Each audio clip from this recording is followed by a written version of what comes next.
and also Vice President of Organizing for SEIU 1021, and I'm a candidate for Assembly in Assembly District 20. As we just heard, the lines are shifting. The current district looks interesting. You know, it doesn't look like one contiguous box. It looks more like an hourglass.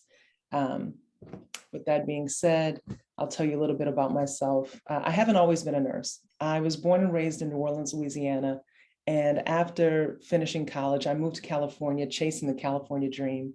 I had a one-year-old son and was married and hit the road to come and see if I could make a life. Not too long after, I had another son and a divorce, and then the economy crashed. When that happened in 2007, 2008, I was a single mom. My kids were 4 and 7, and I was facing bankruptcy and foreclosure. It was a really tough time in my life, and it led me to becoming a nurse because my mom was a nurse, and I knew that there was always a need for nurses, which we are seeing immensely today during this pandemic. But I became a psych nurse and was very fortunate to get a job at San Francisco General Hospital, where I became a union member and worked with patients in the psychiatric emergency room. I did that for 5 years and then moved into the community where some of my clients had the benefit of permanent housing.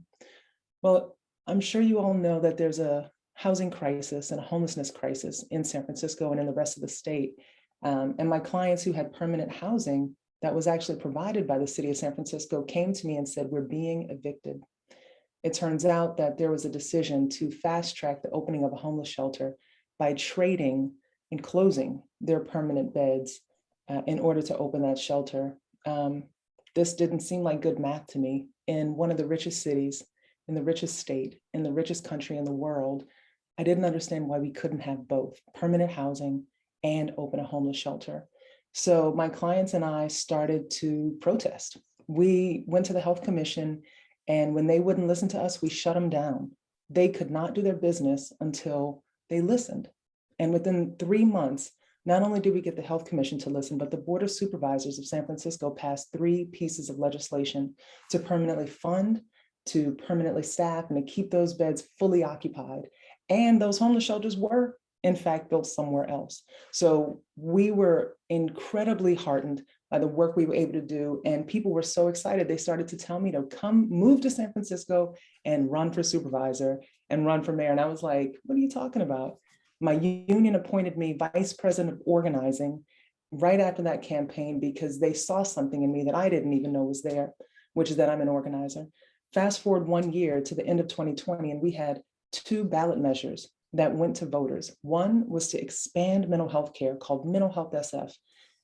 The other was a tax measure for $150 million. And what made this so impressive is that I started to learn how to write and edit legislation. I was on a steering committee. And before this, I had only been a nurse. I wasn't a politico, wasn't a politician, but was learning all about what it is that moves things. The voters listened. They heard us say, don't close those beds. We need more mental health care. And they said yes to the ballot measure to expand mental health care in San Francisco. And they said yes to the tax measure. Now, you may not know this, but 75 billionaires live in San Francisco. And that $150 million tax measure was taxing excessive CEO wealth. My journey to politics began representing people who are often ignored, stepped over in the street, and not listened to. And coupled with me coupled with them, we not only saved their housing, we expanded mental health care and paid for it by taxing the richest people in the county. That is exactly the kind of work that I intend to do in Alameda County. And since then, I've been appointed to the Alameda, the Municipal Advisory Council for the Eden MAC, because I live in an unincorporated area. We don't have a mayor or a city council. We have a municipal advisory council. I've also been appointed to the Alameda Health System Board of Trustees, where I chair the finance committee. And if you know Alameda Health System, we manage 4 hospitals: Highland Hospital, which is our level 1 trauma center here in the county, Alameda Hospital, San Leandro Hospital, and John George Psych Pavilion, our only psychiatric hospital in the county. It is a great honor to serve here in Alameda County, and I look forward to having your support to help me win in the assembly so that I can be your new assembly person and make history as the first Black Jew ever elected to state office in California, and as the first openly gay Black state officer elected in California. Thank you so much for your time, and thank you for your support. Thank you, Jen. Alex, I will let you have 5 minutes to, I think we all know you, but reintroduce yourself, talk about some of the fun stuff that you've been working on in assembly. And also, I just want to let everyone know that Jen did sign our 12-point pledge earlier this week. So she is certified to be endorsed by the club. And with that, Alex, go ahead. Hey, everyone. Good evening. As you probably know, my name is Alex Lee. I'm the state assembly member for District 25, which, and in the future, maybe I'll become the rep for all of Fun. Actually, there was a iteration where half of Union City was in it too, and like I had mentioned, they're underpopulated right now, so that could always be an option on the table. But it's a great honor to be with you here all today. I got a reminder on my Facebook memories just like a couple of days ago that actually was a year ago that I got endorsed by Fun Progressives. So I was really proud to get that endorsement. It was one of the, at that time, if you all recall, it was one of the few organizations that would endorse me because I was super outspent, super out endorsed, and no one thought I had a shot in hell. But I was really fortunate to get this club's endorsement, then Councilmember Vinnie Bacon's, and of course, Councilmember Jenny Costin's endorsement as well. And we really, defied the odds. Right before the pandemic hit, we won the election in March primary. And despite being outspent, and despite also not taking a single dime corporate money ever since I started running, so it's been 2 years since I started, we've done a lot of incredible work. And I also want to note that this club is one of the, I think, the first places I had ever heard talk about being corporate free. And now we are now at the level where the California Democratic Party is wrestling this. I introduced the bill AB20 to get rid of corporate donations directly to candidates on my first day in office. So I was really inspired a lot by the great work you do. And of course, we all know this is a reality, even though the Democratic Party seems to pretend we don't know it's hard. Like, it is obviously hard to have less money, right? Like, it's just a fact of reality. But it is important to know, to put our money where our mouth is, truly. If we want to be have integrity, we want to be about the party of the people, we have to be corporate free. So that's why, despite 2 years later being in office and probably walking away from like 100 grand right now, I have not taken any corporate money. I don't take COP money either. I don't take fossil fuel money. I don't take any of that stuff. Even at the own detriment on myself. Now, today, I'm facing my first re-election. It's going to be a really tough one. I am facing my past predecessor who has decided to rerun. So in a way, it's kind of like an incumbency fight too. And of course, there's redistricting, which is the wild card. And it's going to be a tough race because as confident as I know that we will have a really strong people-powered campaign and grassroots campaign once again, with that this time better resources than last time. This fight is also a proxy fight for the forces in Sacramento. I've heard many times from other lobbyists and legislators that they want to make an example out of me. They do not want more corporate free candidates. They do not want more truly progressive candidates because that upsets the entire system. There's an entire system of patronage, of money that exists in Sacramento. And if we get more and more people in there, it really upsets the whole thing. And that's why they want to target me. So you're probably going to see, especially if you live in my new district, a lot of money coming to attack me from the police unions, a lot of money coming from corporations. But of course, they'll create very boring names for their associations or PACs to seem that way. So be on guard. The bail bonds industry already sent an attack mailer for like no good reason. So now that they'll have more reasons, they'll send even more stuff. But that's the kind of forces we're up against. And I'm really proud to have your endorsement from last year and hope we'll have your endorsement again, because we need to keep doing this. We need to prove that a corporate free model, people powered campaigns work, and we can grow that movement despite all the odds. And I guess I should talk about something I did this year, the first year in office. So I've been in office for just under 1 year now. December 7th will be 1 year. On the first day in office, I introduced AB20, which is the first bill ever to ban corporate contributions to all candidates in California. While it did not even ever get a vote, it had a huge repercussion, I think, in the state of California. The politics, the the politics of the party, the conversation that are happening, and that conversation has not gone away, as a lot of you activists have known and brought to the party, and hopefully we'll have some interplay there. I've introduced a wealth tax on billionaires. I have my social housing bill, which will be the signature bill this year. We've done 4 criminal justice bills. We also did a tenants' rights bill, which is up in January, which is going to be a really hard fight. And then also, of course, I'm the co-sponsor of Healthcare for All, CalCare, which is also another slog, a fight we're having right now. And just as when I told you all when I first campaigned that I'm ready to go up there and do some really, really hard fights, no matter how frustrating it is, I'm now literally living my words and be like, it is super frustrating up there and hard to do all these things, but someone has to do it. I can't tell you how many times I hear from like corporate lobbyists literally and other people who are like, I don't agree with like all the things you're doing and what you stand for, but I really respect you for like getting out there and really pushing what you believe in. Because there are people, but for good or for worse, right? Some people turn to lobbying, whatever, for the money and just personal reasons, but they think in their heart, it's like, I wish I could do what you're doing. So it's an interesting dynamic up there in Sacramento, but it's really important why I want to keep that fight. As a state assembly member, unlike Congress, I only have a finite amount of time. I can serve 12 years. And if in the 12 years, I cannot accomplish some of these big things that we've all been talking about for so long, it's going to really suck, but I really want to do everything I can. The one thing that keeps me up at night is always thinking it every day is, have I done enough? Have I physically and spiritually done everything I could to this day to keep pushing that cause? And most of those days when I'm really exhausted, I say, yeah, it's like all I can really muster right now. It's all the spirit I can muster. But I really want your support to go back to Sacramento, continue the work we have. 2022 alone is going to be a real blockbuster in its own right. I can guarantee you now, with all the stuff that's happening and single payer healthcare up at its last, up for a big vote. And I just want to continue that fight and continue serving.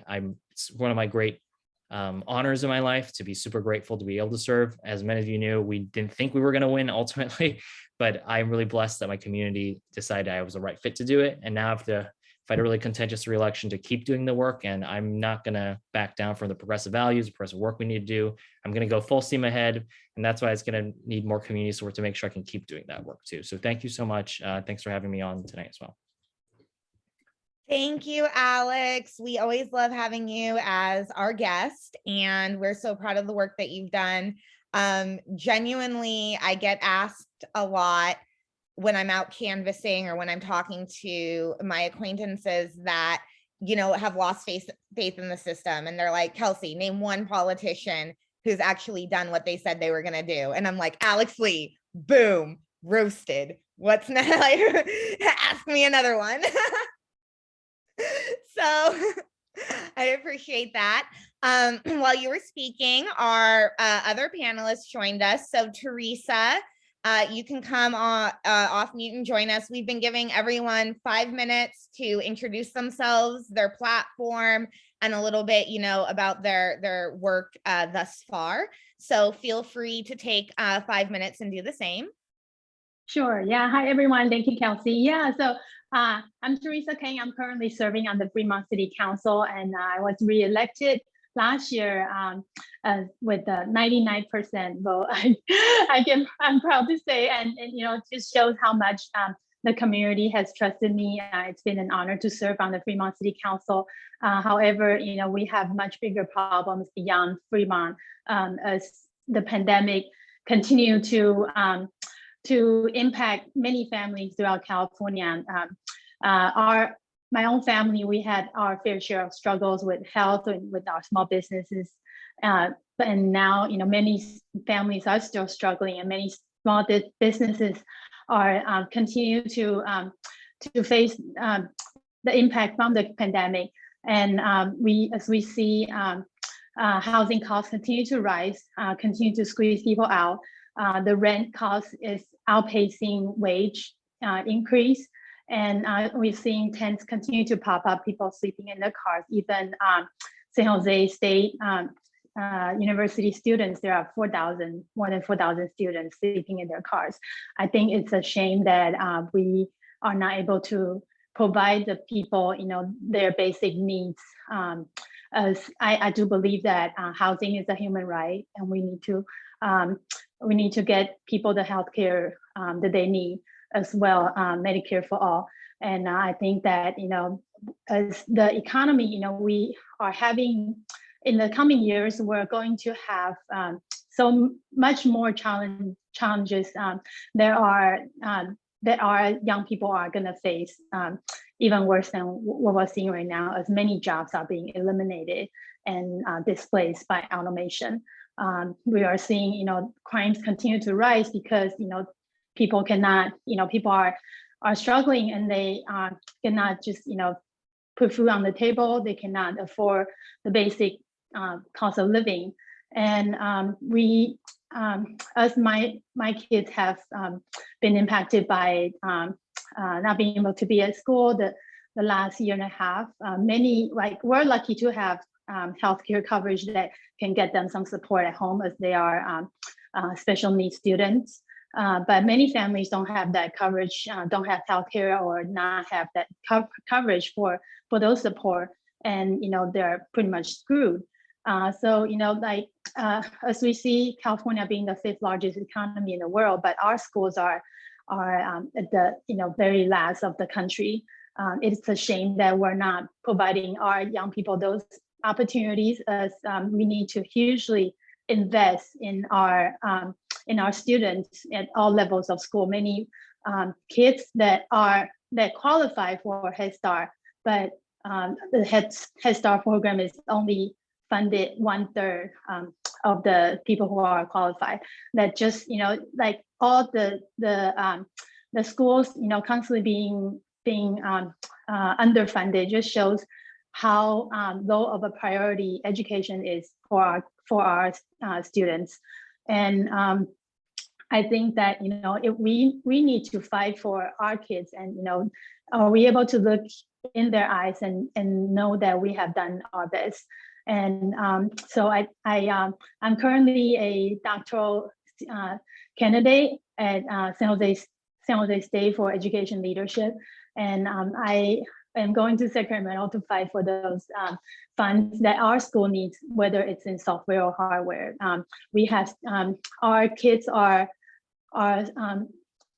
suffering from, so much stress getting into a college, but for those students who cannot afford to go to college, or don't want to go to four-year college, we need to provide them with the vocational training programs that they can count on, so that they can have a job that pays well and with good benefits when they finish those vocational training programs. And so we need to give our kids the best path forward, because as some of you know, that we have a fourth industrial revolution coming at us in the coming years, and so we just have so many challenges coming at us, and we need people fighting there for us for our communities. So I in Fremont, I just pushed forward a UBI program. It's a UBI pilot program, the first step towards a UBI pilot program. It's a universal basic income, which many economists agree as a cushion that for the individuals and families that are most at risk at homelessness. As we see, even at Fremont, we see more people continue to, live in their cars, or more tents appearing like on the side of the street. It's just heartbreaking, that the disparities of, the income disparities that have increased since the pandemic, and we're not, doing nearly enough for our people. So I was gonna stop you. It's been 5 minutes. Okay. So I'll Really? spotlight Okay. all of the candidates for this forum, and we will ask you guys some questions.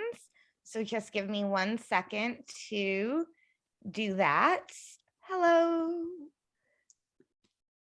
And Jennifer. Okay, so since we were just talking about housing and education, let me ask, so I'm going to ask a really specific question, because I was recently in Boston, and in Massachusetts, they did something really interesting with education and housing. And that was that the state told cities that did not have inclusionary housing policies, that they would not get additional education funding. And then cities who had really good inclusionary housing programs got a whole bunch of state funding for their education system. And it was actually had a really positive effect, because when I was in Boston, I was like, I call it house shopping. I think we all do that. And a lot of their apartments were on sliding scale incomes. So they were literally like 30% of your income to live here. And it created the inclusionary housing that was needed at all income levels. And they scored a big bonus for their schools through the state providing additional funding. And I know we have Diane Jones on the call, who I'm sure would love to speak more about how schools are funded here in California. But I know we are massively underfunding our schools at the state level. This is something Delane Easton talked about when she ran for governor in 2018. What are your thoughts on how the state can help fund our schools better? And do you have any creative solutions, kind of like what they were doing in Massachusetts, to help tie education policy into other types of policies? Alex, I'll let you go first. You're first on my screen. 2 minutes is fine. Okay. Well, great question. So I should have mentioned that I sit on 6 committees, including the Education Committee and the Budget Committee.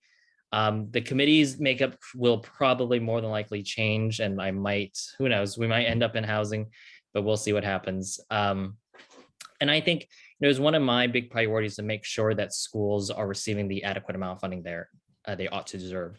While I was on the Budget Committee this year, we actually were able to have the historic amount of money, historically large amount of money finally go to schools. Granted, that is still not enough money, but it is objectively the most money we've ever sent to schools. And remember, this is in the backdrop of the pandemic. So when I got on the Budget Committee in December, we thought we were going to go to austerity mode, and I was prepared to fight against austerity. And as you probably could predict, the 1% did so incredibly well that out of the entire pandemic recession, they still gained so much money that we actually had a budget surplus. And that is despite all the emergency spending we did on unemployment, on emergency school provisions. So, I'll talk about school-related things I did this year, but I think it's really important to make sure we get more money to schools. Unfortunately, with Prop 15 failing, which was a lot of hopes for a lot of school districts, it's really heartbreaking. In fact, one district that's also in my district in the southern part in Santa Clara County is closing elementary schools because they were really hoping for Prop 15. And now their board members getting recalled by angry parents. It's like a whole series of bad things happening. So it's really bad. But I'm a firm believer in expanding the pie. That's why I introduced the wealth tax, which is an asset tax on billionaires. There's also the millionaires tax, and we also had a corporate tax this year. We did 3 taxes. All 3 of them did not go as far as we'd hope, as you might also imagine. But if we were able just to do my wealth tax, which actually still is in play right now as well, we would have generated $22.3 billion annually. And with Prop 98, that would be billions of dollars going automatically back to schools. So we've think creatively about how to expand the pie rather than always this game of saying, oh, well, if you want more money to school, you got to cut from the criminal justice system or you got to cut from the transportation. I don't believe in that. I believe there's plenty of wealth around. It's just the redistribution of it held in private hands is not correctly adequate, is not correctly distributed. So we have to think about those means of how to redistribute the money for our schools. And I've had many a conversation with Hannah about how we should be fixing our funding and education. And that's one thing, hopefully a long-term project right now. But for me, this year, next in this budget, we do remain cautious about the economic outlook right now. So we're really making sure we're not going negative in our school spending to protect the gains we have. I personally think we will be in another good position to spend more on education and in fact fund our TK system as well, which we passed this year. And of course, then implement our ethnic studies in a couple of years. But I think we're on track to getting more money to schools. Maybe it's not the pace I would desire or the amount I desire at this point, but I think we're on track to do it. And we will be especially in a well position to do that if we grow the pie with creative tax justice measures. Thank you, Alex. Teresa, you can go. You are next on my screen. Sure. Okay. Yeah. Great question. So, I want to say first that Boston just elected the first woman ever and the first person of color. And I did support Michelle Wu. I was on a fundraising call with her. And I think that, I really think they had a really creative way to help fund the schools and provide housing. And I think that California, we just had a historic surplus right now. We have enough funding to fund school if we want to, right? So, like many of the Silicon Valley companies like Google, Facebook, Amazon, they're actually not paying their, as much taxes as they should be. Just to make sure that they're paying their fair share of taxes, that alone will give our schools a much, needed boost that they need. So I think, we really need to look at those, how to also, if we can just not fund the big oil, the big oil PG&E, that we need to, get our money back from those industries. Yeah.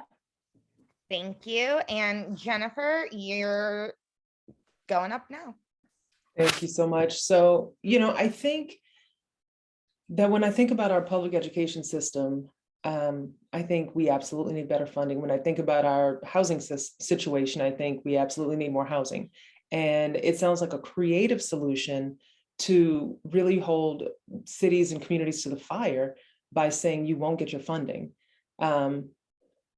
That sounds exciting and creative and also slightly scary for the school districts that happen to have those leaders that don't believe in inclusionary housing. And, I wonder if the young people living in those districts are going to suffer because of the lack of funding. And if that is going to move people, when the Affordable Care Act passed, some states did not expand their Medicare options, their Medicaid options, and the people living in those states suffered. It did not necessarily promote the passage of better healthcare policy. I think that, Alex, I look forward to joining you in the Assembly because, like you said, it's very difficult to move progressive legislation, even though we have a supermajority of Democrats in our state legislature. And one person cannot move policy. It takes a coalition, and we have to work together. So I love the creative ideas, and I think we have to have more. I'm a big fan of social housing, and I think that sliding scale housing is where we need to be moving. We need deeply affordable housing and construction. When Prop 15 didn't pass last year, I was heartbroken. I had done a lot of work to help pass Prop 15 because to have an influx of $12 billion into our system annually based on corporate tax increases, well, I'm a fan of that. I've already done that in San Francisco. I want to see that happen right here through our entire state. And actually in AD20, Hayward is losing 7 schools. And it's 5 elementaries, it's 2 middle schools, 18,000 young people will be impacted because of these proposed school closures. And the reason that it's happening, the district says it's because of low enrollment, but it's really about financing. And the way they want to close the gap, this is heartbreaking. They want to close the gap by selling the schools and the land to real estate developers with no thought about what happens after that one-time money is spent, with no thought about affordability, with no thought about anything other than market rate housing. So we're going to gentrify our neighborhoods and take the schools away at the same time. It's outrageous, it's bad leadership, and we have to do better. But we can't do better unless we support candidates of color, like the 3 of us on tonight, unless we support candidates with progressive policies, and if we put a squad into the state legislature, because Alex can't do it on his own. AB 20 should have had tons of votes. It never even got to the floor. So we have to do work to make sure that he is not alone and that we have progressive policymakers statewide that can all build coalition. Thank you.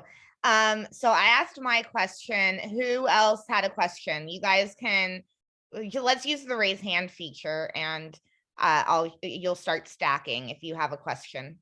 Carol, do you have a question? Mandeep, go ahead. I just saw your hand raised. Yeah. So, Alex, you are unfortunately not assemblyman right now because you rock. This is the first time I've actually heard you. It's been our friend, the ex-astronomer in our district for a long time, and I hope Jennifer will replace him soon. My question is specifically on, so you guys are talking a lot about raising money and education. So I concentrate the most on environmental issues, and you guys, Alex, you I'm sure know that they're trying, PG&E and the other investor-owned utilities are trying to roll back the solar, just to make it a lot more expensive for people to have residential solar, because the IOUs want to have big solar that they chokehold. So what can we do right now to stop that? Because Governor Newsom seems to be in the pocket of the CPUC and PG&E and stuff, and is not seeming to fight that enough. And it's horrible in a state that should be going forward. We have climate chaos everywhere, and so yeah, what can we do at this point? Jennifer, I'll let you answer that one first this time. Thanks. You know, Mandeep, I think you hit the nail on the head. Our state legislatures and our Democratic Party in California unfortunately takes a lot of money from corporate interests, from oil and gas companies, and from PG&E. And, you know, I am taking none of that. No oil and gas money, no corporate money, no developer money, no police money, only people. I've already got 500 unique contributors since July, and I need more. Everybody, please go to jenniferesteen.com and donate, because people-powered campaigns have to win. We have to be held accountable to the people. So I'll give you an example of what we need to do better. In Hayward, there was an explosion at a power plant, and that power plant is called Calpine. Calpine Energy, when that explosion happened, sent flying shrapnel hundreds of feet into the air and all around. And some of the flying, burning concrete literally landed into the roof of nearby buildings. And the folks who live directly next door to the power plant, which you can imagine, not too many people want to live next door to the power plant. The folks who live there are the folks who have no housing. It is basically a homeless shelter, a navigation center. And luckily no one was hurt. But when that happened, the mayor of Hayward, Barbara Halliday, and the fire chief went to the PUC. They went to the Public Utilities Commission asking for this power plant to have an investigation so that they could know what exactly went wrong. And the PUC said, you know what? Maybe we'll do an investigation, but for now that power plant gets to open back up without any idea about what caused the explosion, without any idea about if we're preventing the next explosion from happening. That is an example of the problems we face right now in this district. And I don't think that it's to be left unsaid that Calpine has previously given tens of thousands of dollars to the current sitting state legislator. It just has to be said. Don't know if it's connected or not, but we expect our state legislators to be holding businesses accountable and to push our utilities watchdog so that they do their jobs and keep our communities safe. And I don't see that happening. So first things first, we have to make the utilities safe by holding them accountable. And I don't think that that's happening now. That's what I would do. Thank you. Alex, you can go ahead. Well, Mandeep, thank you for your question. So I'm sure you're aware that earlier this year, we had a bill that would basically do what you're talking about. Well, not the way you want it, though, the opposite way, 1139. And that was a really tough bill, but I voted no on it. Most of the Bay Area caucus, Jennifer will know, most of the Bay Area caucus voted no on it. While the premise is admirable, right? The premise is working class people pay too much damn money for the energy bill. That's true, but I don't see how making it less attainable for working class to have decentralized solar energy on their own, it gets us anywhere closer to that. So while I agree we need to lower energy bills, I don't think that's on the onus necessarily of people who opt for clean energy on their own generation, it's a very interesting nexus they're trying to thread there. But it is true, right? The utility companies are really trying to win one over the consumer. And I was really, it was a tough vote, but it was one I was really proud to stand by and vote no on. I don't get to vote no very often on the floor. So it is a unusual circumstance, but it was a bill that we need to take a stand on. And you're right, the CPUC, historically very slow, ineffective, and they need to have a stronger voice than that. And obviously, I think there's a lot of great organizers, especially in the East Bay, who are really on top of these things and making sure that their voice is being heard at the CPUC. I continue to monitor the situation with CPUC and solar energy. Don't know exactly what their the solar industry next move is, but frankly, I'm sorry, not solar industry, the utilities next move is. But frankly, I also think, with all the tax incentives we already have on the books and all the great climate for business and the market drive for it, we also need to be careful not to put too many more tax credits and too many more incentives in the solar industry, because that market is burgeoning right now. It is a very competitive, very lucrative market, not in the same way that, say, gas and oil still is, but it is an emerging field. And that's why you also see so much emphasis on EV infrastructure. But we need to be sure that, one, we aren't hampering the consumer's ability to attain this power for themselves. I mean, literal power as well as political power, and also making sure that we aren't in our rush to get to clean energy, also giving away to private companies. Because while we do like a lot of the great things that clean energy companies doing, remember, there's still corporations at the end of the day. So it's just changing of the guard in some ways. So I remain cautious in office about those things. And I am happy that during the budget process that we did put more money towards electrification and EV infrastructure, while also not giving too much away to corporations. And that was part of what I was doing on the budget.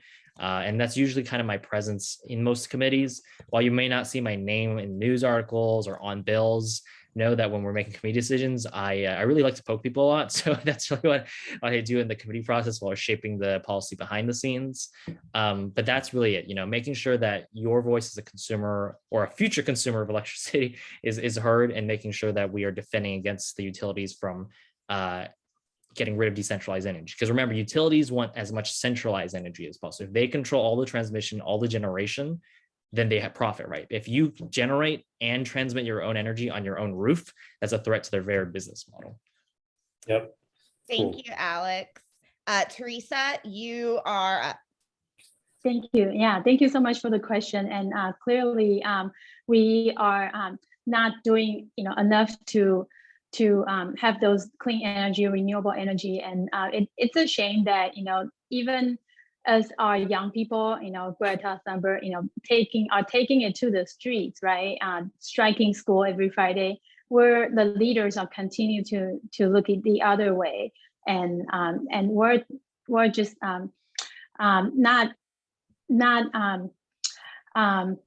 not being responsible for our next generation, because they are not. The environment is having many irrevocable changes as we speak, and every year that as they go by, it's getting worse. So I think I have also pledged to not take contribution from PG&E, from big oil, and I will be making sure that to fight for stopping those funding and incentives for PG&E, and we need to incentivize for green energy, for solar energy, for those industries, to give them those incentives instead to the PG&E and the big oils. So I very much appreciate your question, and this is something that I will be advocating for. Thank you, Teresa. Vinny, you're up with your question. You're muted. There we go. Sorry. First of all, I just want to say to Jennifer, yes, indeed, as the Sierra Club guy, we were quite upset with the current assembly member for his huge contributions from Calpine and the passing of that power plant. So anyway, thank you for bringing that up. One of the things also that Jennifer alluded to was the fact that if the Hayward property, the school property is sold, it will likely go to a developer who will not want to do market rate housing, not want to do affordable housing and do market rate housing. As we've seen, developers do not want to do that. How would you hold developers' feet to the fire and make sure that they are doing their fair share to get us the affordable housing that we so desperately need. Thank you.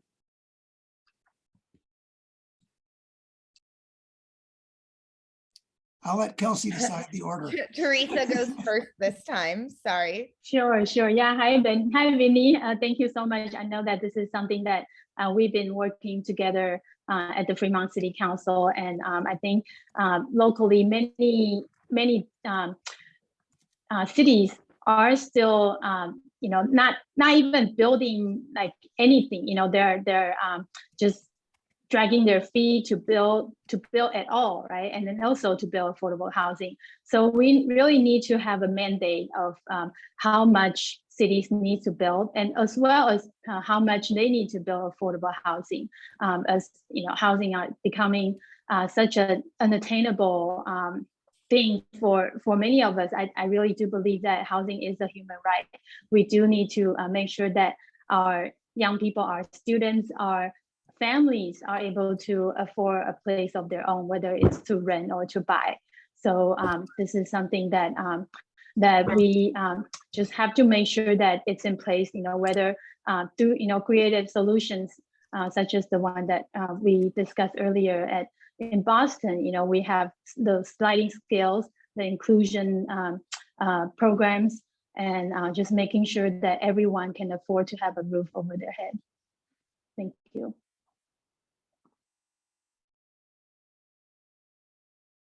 Jennifer, you're next. I have you muted though, because there was a click clacking happening. Thank you so much. So affordable housing is something that we have to have statewide. And I think that we are struggling in this state again with Democratic state legislature, supermajority that espouse a need for housing. We still don't see enough affordable housing being built, and we need deeply affordable housing. So, I gotta say, I'm a fan. I think I might have said this already, of social housing. And I think Assemblyman Lee already has been putting forward some ideas around social housing policy that is possible. Had a great informational presentation a couple weeks ago that helped to explain what social housing is, because a lot of people don't really know. Social housing is more than just the housing projects. Social housing is something that really can be clean, utilitarian, and affordable for all. And I think you said it well earlier, Kelsey, when you said sliding scale, because that's a model that can work. I am a union member, I am a union organizer, and I do believe that good union jobs also should be associated with new development and new construction. I think that we have to be able to build housing that is affordable to everyone in the communities they live within. What we're seeing right now in the Bay Area, that's part of the problem with housing, is that it's too expensive.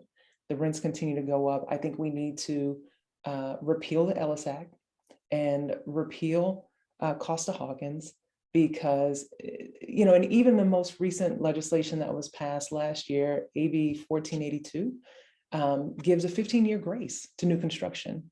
That means that we have so much time between the time a place is built to the time it can become affordable. Like, rents don't go down. We know that doesn't happen. Nobody charges less tomorrow than they do today. And where I live in unincorporated Alameda County, we don't have independent rent control. We only have what the state and the county say. So we're limited. Inflation is 6% this year. If the cost of tea and milk and eggs goes up 6% and your rent goes up 10%, which is the cap on the new legislation from 1482, we're talking about an impossible situation.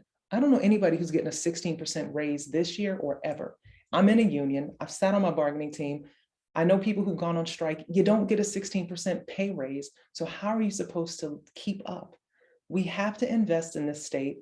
This is one of the richest states in the richest country in the world. There's 179 billionaires in California. We can afford housing for all. And it's not going to be through billionaire philanthropy that we get it. Thank you. Alex, go ahead. Yeah, I mean, the Hayward example obviously is so like the worst case scenario for so many different reasons, all colliding at one time. But I would say it is like, for me, it irks me that obviously there is housing being built. The majority of it is market rate right now because we rely on the private for-profit market to be developing it, and they want to develop for profit. It irks me, but it is an absolute cardinal sin for me to ever privatize public land, because that once you sell the asset, you lose the assets forever. And if we lose public lands, it's gone forever. And as we know, trying to socialize housing, trying to do with land trusts or nonprofit housing, buying the land back is astronomically impossible nowadays. So that's something I've always been very opposed to. One day when we're not being recorded, I'll tell you a story about some politician in our shared area who tried to privatize some land, and I killed that effort with locals. And it was really good. It's really good private land too. It's TOD, it's transit-oriented development. It's in where I live in my county. But that was a very interesting episode. Even though, I am very espouses, we need more housing, we need more options. I do have red lines in the sand, and privatizing public assets is like one thing I do not go for. Whatever you do with your private property, it's like, this domain, it's not, I don't always feel like it's a hill worth dying on, but public property is absolutely no go. And one thing we have to always remember is we do have housing targets. We have the RHNA numbers, right? There is a renewed interest in enforcing RHNA numbers, or regional housing needs allocation based on income levels. But the fundamental problem won't change, because as forward-thinking councils, city councils, as we might have across the state, they only have really only one instrument to solve their housing crisis, the regional housing crisis. And what's that? The private market, right? They only have one tool. I'm sure, as all the council members know, you want to get the best bang for your buck on that parcel, that zone property, but you only are negotiating with one person who really has all the leverage in this negotiation, who knows that if they walk away, it kind of hurts your community more than other, and someone else will come bid anyways. My social housing bill, which will be my signature bill in 2022, it's already like 40 pages long. I've been writing it all year. A download, that's why it's a 2-year bill. And we've been working on the select committee to also build public awareness about it. It's all in conjunction with each other, is because I want to give localities who want to do the right thing another option. We want to give localities a state enterprise to build housing that doesn't build it for profit. So right now what happens is, a lot of times out of the state or even out of this country, make multinational corporations will just bundle up fine properties, they'll develop them, they'll build them, and obviously they'll extract all the rents and the home prices, and they'll pocket it, right? And it just goes in someone's pocket. It's just someone's private profits at this point. Now imagine if we were able to do that, but on the public dime, for the public interest. Social housing envisions where we can build mixed income, beautiful neighborhoods that are union built and sustainable for the future across the state. And that portfolio of shared of cross spectrum incomes will be able to, one, make sure that these housing neighborhoods are perpetually self-sustaining. Because the problem with US public housing policy as it was designed was always to be the worst kind of, and I'm saying this in the bad way, the worst kind of welfare, right? It was warehousing poor people. And look, and if you put that much concentration of poverty, just like as you do anywhere else in the world, it's doomed for certain outcomes. It's segregation by any other name, really. And by envisioning a new housing future that can make sure that everyone, whether you're a rock star, a politician, or someone who's a single parent, can all live in the same neighborhood. And if you all make different levels of income, that is really what makes a community stronger. We're building out this bill to make sure it's a union bill, make sure there is governing democracy, make sure there's tenant rights, and then also make sure we have the ability to build at scale and across the state, and to be that tool for localities. I want to emphasize to localities that this is not, as classically in Sacramento so far we've done, is not a stick method, right? It's not saying if you don't do something like this, we were going to hit you really bad, but we're going to hit you. This is the carrot. And this is the thing that I think truly many city councils are waiting for. They would love to work with a developer that's not doing for profit, and love to see that money recycled back into their community. Because at the end of the day, those people's rents, which they will have a democratic governance over, are just going to go back to landscaping, to making sure the windows are repaired and making sure those things, not going to some New York Wall Street investor. We want to make sure that housing is built for Californians in here and across the income spectrum. So that's really something I'm really excited to work on. It's one of the bills, that and banning corporate money are the two things I said I wanted to really do. And I'm really proud that we have been able to push the narrative on social housing and gain a lot of traction. I'm actually working right now with a coalition, of course, in this state, but also a cross-country coalition of people who want to do social housing. So we're learning out for our counterparts in Hawaii and Maryland, and a lot of other places. And there's that movement. And I truly believe that one day we nationally will have social housing once again, but we have to set the example in California so other states can follow, and then the country can do it. Thank you, Alex, for your very, you were on such a roll. I was like kind of trying to cut you off. And I was also like, this is also kind of like what the nerds in my club live for. So I just made the judgment call, y'all. Anyways, so does anyone else have a question they want to ask? Nobody else raised their hand. And Kelsey, I don't have a question, but can I make a comment? Absolutely. Hi, Diane. Hi. So based on the question that you guys just asked, I just want to say that this whole thing in Hayward is one of the things that has really bothered me over the last month, learning about that. Because in a time when we're talking about equity and how equity is so important, you know, the schools that they're closing are all in the low income areas. And now you have all of these kids that need to get to another school. And these are parents that are probably working or don't have transportation. Being in the transportation field, we can't get all those kids to school, and I don't know how they're going to get to school. And I just think the whole thing is disgusting. So it's a bad one. Thank you. I am pretty sure that everyone feels that way. Yeah, that it's terrible. I want to go back though. Were there any other questions? Because we do have about 30 minutes left. I do want to make sure that we hit all the good topics. All these candidates are so wonderful though. The way you've all interwoven, you know, multiple things into your answers has been very nice. So I kind of maybe want to ask like a little more of a procedural question. Alex, I know we asked you this when you ran the first time, but obviously there's, even though we have a Democratic supermajority, there's still a ton of partisanship. I know Assemblyman Bill Quirk, he always likes to refer to the mod squad in the assembly. He fancies himself a progressive and I'm sure he's not terrible, but can you speak to a little bit about how you would handle or have handled interpersonal dynamics in politics, in governing bodies, where you are working with a range of political ideologies, and give us a little bit of information about how you plan to work with others. And so Alex, you went last for the last question, so you can go first for this question. Well, considering I haven't gotten into a fight with anyone yet, I think it's going pretty well. No, I'm kidding. Yes, the California legislature is a broad spectrum of political beliefs, even among the Democratic Party. It is a true big tent where I and people who probably should be Republicans are in the same party and the same caucus. It's incredibly frustrating, in fact.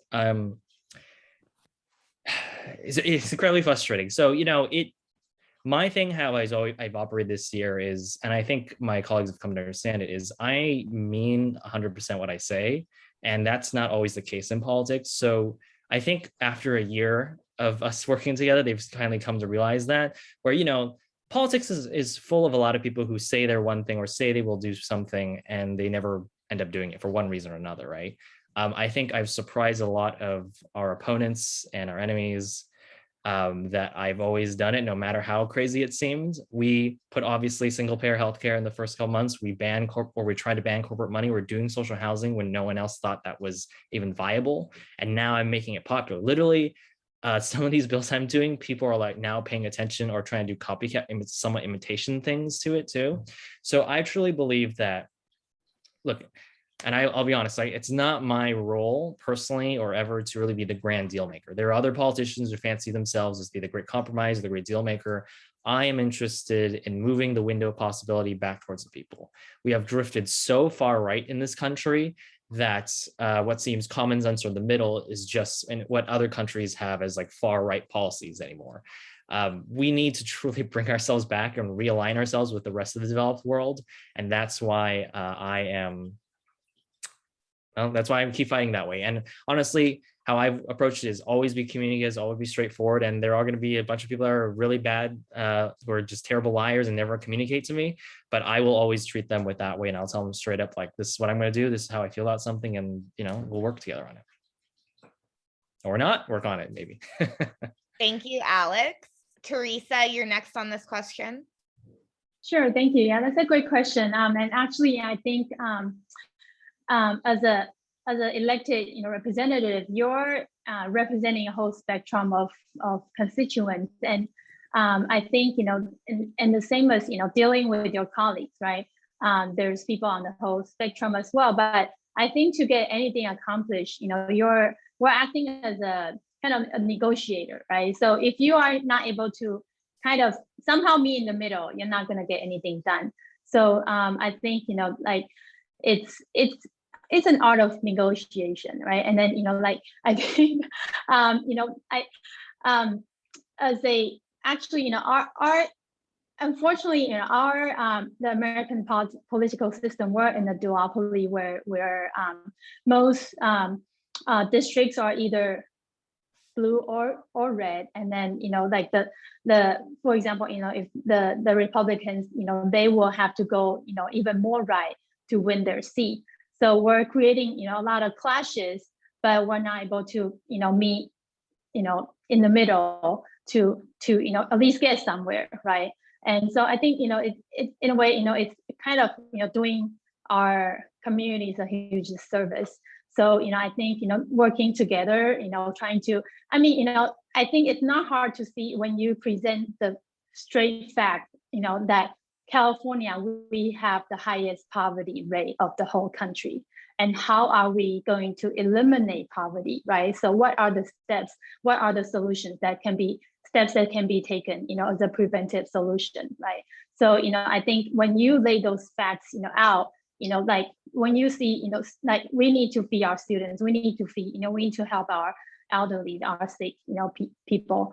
So when you, get those facts out, we need to educate our young people. I think people will not have the heart to say no to the folks in need. Yeah. Thank you, Teresa. Jennifer, you can, you're finishing off this question. Thank you so much.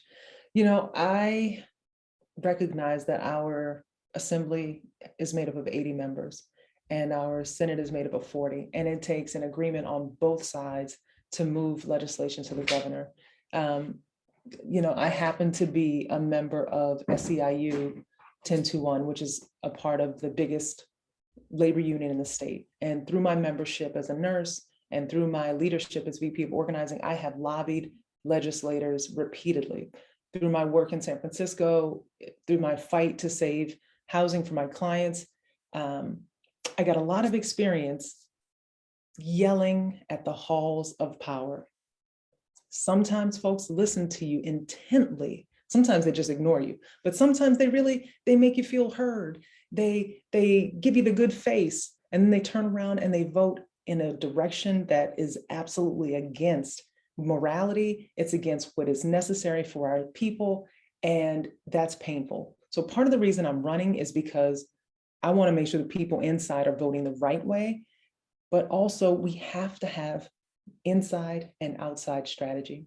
We have to bring our communities with us to Sacramento so that we can continue to lay on the pressure.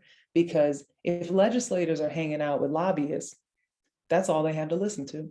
But when they're hanging out with all of us from Union City, and all of us from Fremont, and all of us from Newark, and all of us from Hayward, and all of us from the unincorporated area, then they get to hear something different. They get to hear the voices of the people. So as an organizer, what I learned before I even knew I was an organizer, what I learned was that bring the people with you, because they may not want to listen. The people in power may only want to hear from their friends with money. They may only want to hear from their corporate donors. but we have an opportunity to make change, and we have to continue to lay on the pressure. Alex, you've been trying to move folks from the inside, introducing legislation, and it is shifting things. We have to continue to apply the pressure. Thank you, Jen. Mandeep, you have your hand up. Go for it. Yeah, first I want to say, Jen, I've just started to donate to you monthly right now. So this is kind of in response to what Teresa was saying, that a lot of what the extremes have been accentuated in the US. So one of the things that brings people together more is ranked choice voting. And so that's Maine does it statewide. Several communities in California do it. Some big cities do it, Minneapolis, et cetera. There's a movement that's slowly growing in California to do it at more levels. What do you guys know about it, and how much do you support it? Before you guys answer, I just want to say that this has passed before and Gavin Newsom vetoed it. Okay. So I am incredibly sensitive about ranked choice voting, but we need to hear your thoughts on it. So Jennifer, you're going first this time. Right. You know, I think that the more options we can give the voters, the better. I believe in ranked choice voting. I believe in term limits. I also think that folks who work in state government need to have pensions. I am so sad to move into the assembly because I know I'm going to win, because with all of your help, we are going to win the seat in AD20 for the people. And when I win, I'm sad to not have a pension, because serving for 12 years in any kind of job, we all deserve to know that when we hit a certain age, we deserve to have a retirement. So voters need to have the ability to vote in the people they want.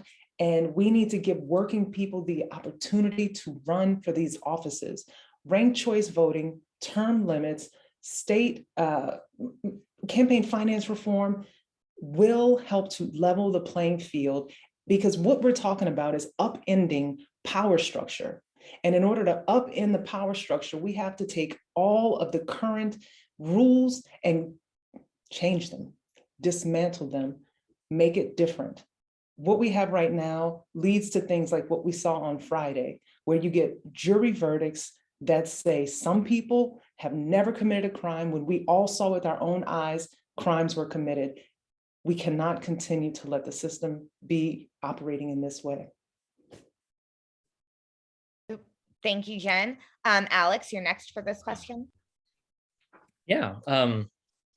First, I also want to address that, you know, while compromise is good and dandy as a notion, in reality, what's happening in politics, we're compromising with fascists and the alt-right, and I refuse to do that because they're going to keep dragging us further and further to the right. And I think, look, everyone, and we talk to voters, wants healthcare and wants education, but there is a factor of reality why that has not occurred, is because there are special interests that keep it that way, that want to enshrine power, and they're never going to own up to that. And I know this many a time talking to people that are going to own up to the real motives, but that's why we have to constantly challenge them. And that's also why we are fortunate to have leaders like our speaker or majority leaders who broker those deals, right? And it's my job to represent the people in the strongest position possible in the negotiating table, just as Jen knows when negotiating, right? When you're bargaining, you want to start with the strongest position possible. And you'll never get everything you want, but you have to bargain high before you can get anything good, better. And to your question about ranked choice voting, Mandy, I do believe in ranked choice voting, though I think in order of operations of things, campaign finance has to come first. And why I say that is because ranked choice voting works best when people are well informed and they understand all their choices. But if someone comes in with millions and millions of dollars of corporate money and they just absolutely body everyone again, just like we do in the first past the post system, fundamentally the choices will not, the outcomes will not change, which is the real unfortunate part. So in AB20, I also staked out hopefully doing a public financing election system so that actually voters would also be donors at the same time, and you have a double investment in these races and boost engagement. That is all in the works right now, and we're actually really hoping to put that on the ballot in 2024, assuming I'm still in the assembly by 2024. But it's something we really want to keep working on because I do believe seriously, if we don't change the resource game, no matter how we change the rules and tinker around with this stuff, it's the same power players that will keep winning in each one of them, because it's really about resources, unfortunately, for most of the time. Thank you, Alex. I was just reading in our chat. Brian was like, no, we can extend term limits to keep Alex. That's fine. Brian, So- that's like as long as I'm alive right now. 24 years of serving is like, I would like rip my hair out already. yeah, Alex is like, just give me 12 years to do what I can do, and then that's No. fine. We don't need to No. keep. Teresa, go ahead. Tell me, talk to us about your plan for better democracy. Yeah, thank you so much. Yeah, so I do support ranked choice voting. In fact, I just a few weeks ago, I was out with the California ranked choice voting group canvassing about telling people about ranked choice voting and why it's important. Because as we know, in our democratic system, it's really not so democratic because it gives a huge advantage to the incumbents and the people, that's why, in Congress, for example, there's only 20% or 20 some percent of women, and also mostly, the white men that are in office. And we need to, like with ranked choice voting, it actually would give more people more choices and give those the challengers more chance, and even though maybe their funding is not as much as the incumbents. So I really I do believe in term limits. I think we should put that in, and as well as ranked choice voting, even though it people still need to be more educated about it, but it definitely should be. I think some cities already are doing ranked choice voting, like Oakland is. So we many cities can consider that in their local election as well. Yeah. Okay, so we have time for one more question, and then I'll give you all a little bit of time for a quick close. So does anyone have a last question, or are you going to leave it to me?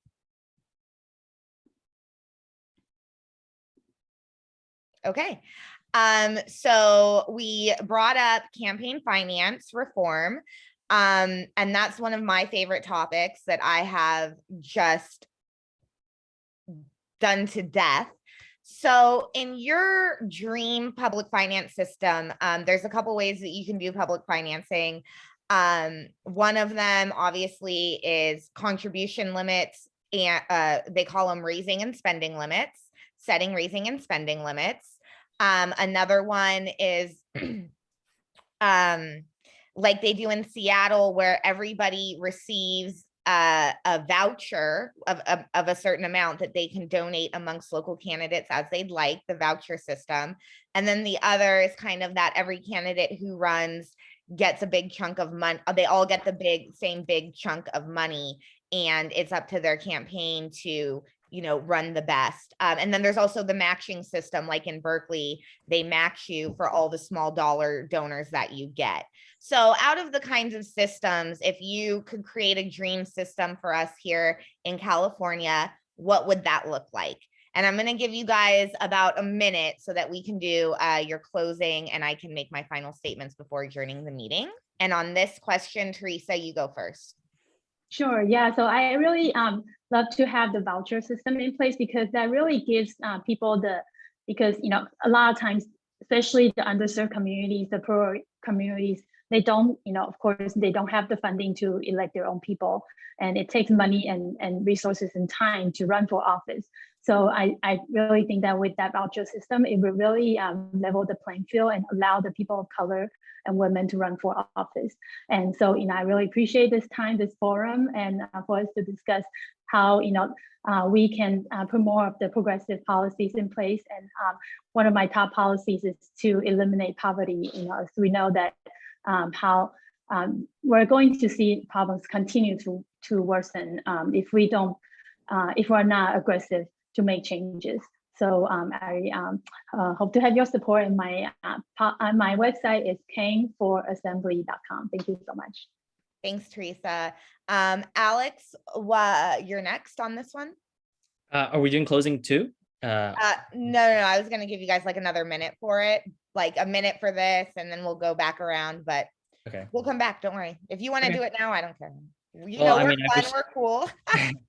Well, I mean, I definitely wish I had more than a minute to talk about this. There's another bill in the works. There's actually very broad support for public financing in the Capitol. I actually am going to work with some people who probably would see themselves more as a mod on this too. They also agree the system is broken. Look, no one likes the campaign finance system except for the people that are horribly rich from it.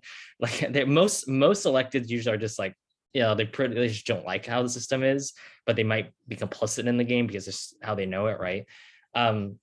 But public financing, the ideal one okay, I'll just say personally, because there's a lot of stakeholders involved in this, I'm just gonna say personally what my vision is. So don't hold me to account if someone watches this in the future and the bill is different. But just personally in my system would be that I think we should have kind of an allowance or vouchers. I like to call it more of an allowance. I think voucher has kind of a negative connotation, but allowance system for each voter. And they say are budgeted up to $100 and they can give those $100 how they want to their candidates of choice. But to make sure that candidates are serious about the grassroots method, we should also make it so that candidates who complete the signature requirement to get on the ballot are the ones who are able to get that. So in the case of the state assembly, it's about 1,000 something signatures to get onto the ballot. I actually did that in 2020. So instead of paying money, because most candidates just pay money, they don't bother doing that. I got all the signatures to get on the ballot. I intend to do that again as the incumbent. Even though I have a little less time nowadays, I still plan on knocking doors, still talking to people and getting those signatures to get on the ballot because I truly believe that's the right way to do it. And if we are able to have a system where voters are not just valued for their vote on one day, but also that engagement long-term because their money, like we already know in politics, money speaks. So if every one of your voters also has that same ability, that would really increase our representation. And I think we can set aside money for that in the budget to allocate for it. But we also want to make sure we don't just give every Joe Schmo on the street who runs for office and is a Republican or whatever, and they just get a bunch of public money to mishandle. We don't want that. So we want to be able to system that is accessible proof that you are serious about the grassroots effort. And we do also have spending limits and expenditure limits too. They're pretty high. Like for my primary, it's more than $500,000, which I've also heard other Dems say like $600,000. That's too low. And I was like, what? Like, I don't even have anywhere close to that amount of money. In 2020, for my first primary, I had $32,000 against someone who had $500,000. And that's pretty impressive because objectively that's a lot of money, but also because my net worth is probably negative. As you guys imagine as a younger person, like most people are probably negative wealthy.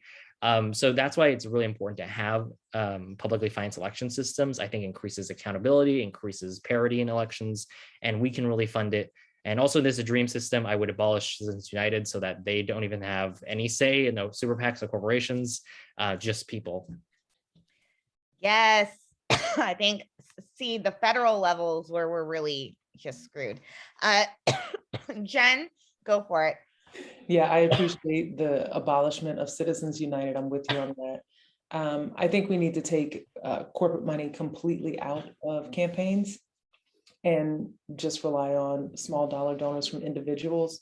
I think one of the things that's actually super broken about campaigns is how big the profit motive is for companies that do TV, radio, print, like all that stuff is really expensive, digital media. And I know we have to get the message out, but when people rely on print, radio, TV, what they don't do is voter outreach, direct face-to-face conversations with folks. And I think that that's unfortunate. So I appreciate the signature gathering. I will be gathering signatures myself to get on the ballot. I love the idea of if small dollar donors donate, they should be able to write that off on their taxes. Like if I give to some other organization, that becomes something I can get a credit for. You do have to earn an income in order to pay taxes. So what a gift it is to pay taxes. But if I'm trying to contribute to my civic life, that should be rewarded by the government. I think that candidates should be mandated to talk to young people. I think folks who are 16 should be able to vote, not just register early, but actually able to cast a ballot. And I think candidates should be mandated to go and talk as a part of civics curriculum in high school. And even before that, we should be talking to young people about what our civics life is and what our government really consists of and does and looks like. And I think that reaching into the youth of our society, we would probably learn a lot from talking with them. you know, personally, I would take money out of campaigns completely. But if we have to have it, I do like the idea of the voucher or allowance system, and also a match. You know, in San Francisco, there is a match with limits. If you want to raise more, you can, but there is a match up to a certain amount. Okay, I will now have all of you do about a minute to do closing, because then I got to do some closing stuff with my club. I appreciate you guys all giving me your time tonight. When we were putting this together, I know everyone was kind of like, oh, time. So the fact that you guys were here with us for the whole 90 minutes means so much to me. And I'm always grateful to see all of you. You're like old, well, Jen, you're new. A lot of us are just meeting you for the first time, but Teresa, Alex, you guys feel like old friends to us. So we always love to see you here. And Teresa, we're not really sure what district you're going to be in yet, because you're right on the boundary. I've seen it back and forth a little. So yeah, a couple people were like, who's Teresa running against? And I'm like, we'll find out. It could be either. So you can listen to what she has to say and let's do this. But it is beautiful, cycle after cycle, seeing our progressive family grow. And so I will give each of you about a minute to close. And so I think when we did our intros, we started with Jen, and then we did. So Teresa, why don't you can have a minute first, and then we'll do Jen and then Alex. Okay. Thank you so much. Yeah, so we are at a critical time right now to put in urgent actions for our families and individuals that are needing help coming out of the pandemic, as we see income inequalities have grown at a rapid pace more than ever. We see homelessness continue to grow. We see families not being able to pay their rent or put food on the table. And California being the 5th largest economy in the world, our schools are at the bottom of the country, which is doing our kids a huge service, as we have the highest poverty rate as well in the country. So we really need to, invest heavily in our education system and make sure, because education is the key to exit poverty.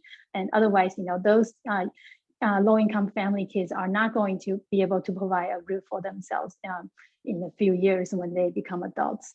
So we have huge responsibilities on our shoulders. We need to make sure we have affordable housing in place, Medicare for all, and as well as preserving our environment for our next generation. Thank you.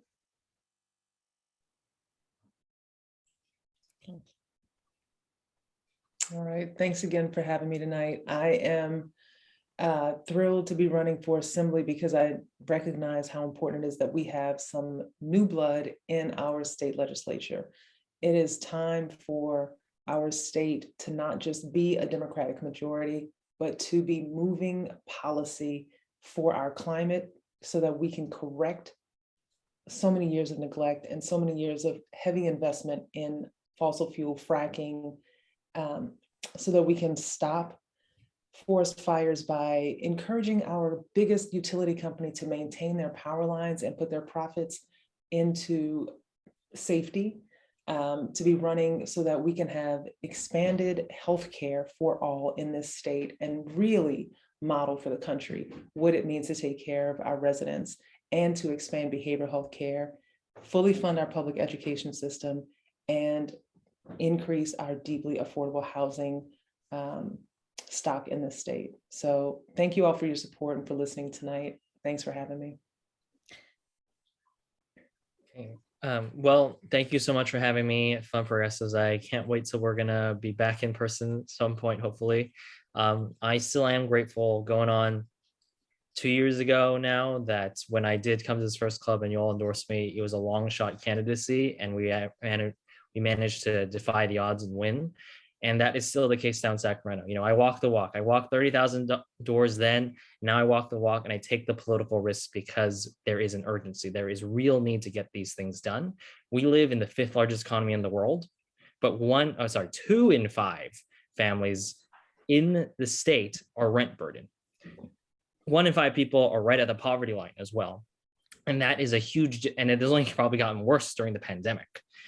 We need to have bold progressive champions in our halls of power. And I'm one of those people that are being targeted by special interests right now to be snuffed out. And likely you'll see more candidates running against me, and those special interests will take an interest in that because they like to divide and conquer and find new ways to get rid of me. So really my battle is with the special interests in Sacramento, and they're probably going to hit again.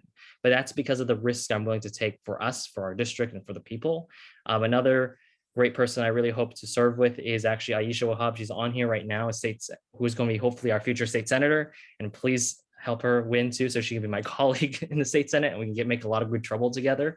But that's why it's important, right? I take a lot of risks in supporting candidates across the state too, who have sometimes long shot candidacies as well, because we need to have those risks in the process. We need to have true progressive voices that will not compromise, that will not back down, that will not two-face about it. Because frankly, I have to deal enough with that already. But so we need to do that. And I really am asking for your support, because I want to keep doing the work I want, that we all envision and we all talk about.